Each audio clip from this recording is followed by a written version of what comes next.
దీన్ని కృష్ణనీలం అని కూడా చెప్తారు. ఈయన చేతిలో ఆభూషణంగా పెట్టుకున్నది స్వదంతము, పాశము, అంకుశము, రత్నపాత్రము, రత్నములతో కూడిన పాత్రము. ఈ వీటితో కూడి ఉండయి. రక్తాంకుశో అంటే ఎర్రటి వర్ణం కల వస్త్రాల్ని ధరించి రత్నములతో నిండిన కిరీటాన్ని ధరించిన భూత్యై నేను ప్రార్థిస్తున్నాను సదామే ఎల్లప్పుడూ ఆయనే ద్విముఖ గణపతి అని అంటారు.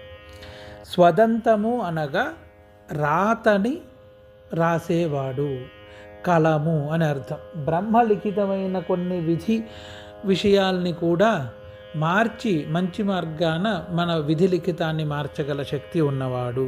పాశము, ఈ మమకార బంధము పాశము వల్ల బ్రహ్మత్వాన్ని దైవత్వాన్ని పొందలేక, లేదా సంసారంలో చెడు పాశములు అంటే చెడు అలవాట్ల వల్ల పాశగ్రస్తుడై మంచి అలవాట్ల వైపు వెళ్ళలేని వాడిని తీసుకుని మంచి దారిలో పంపించేటట్టుగా, మంచి మార్గాన్వేషణ, మంచి మార్గదర్శకము చేసేటట్టుగా.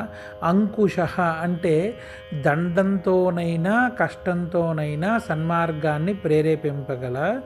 ఒకవేళ ఇదంతా కాదు, ఉత్తి కష్టాల కడలిలో మునిగి కష్టములు తప్ప వేరేది చూడలేదు, దుఃఖమే ఒక భాగం అయ్యింది, సుఖాన్ని చూడాలి అన్నవాడికి ఈ గణపతి యొక్క ఆరాధనతో రత్నపాత్రం అంటే సుఖాన్ని, ఐశ్వర్యాన్ని ప్రసాదించి రెండవ ముఖమైన ఆనందాన్ని కూడా ప్రసాదింపగల. ఇలా ఇటువంటి భవసాగరాన్ని కూడా తరింపచేసి పదోన్నతిని, వేదోన్నతిని, మోక్షగతిని మార్గదర్శకం చేయగల ఈ ద్విముఖ గణపతికి నేను నమస్కరిస్తున్నాను. ఓం గం ద్విముఖ గణపతయే నమః అని ప్రార్థనా శ్లోకం అన్నమాట. ప్రార్థన జపం ఓం గం ద్విముఖ గణపతయే నమః, ఓం గం గణపతయే నమః.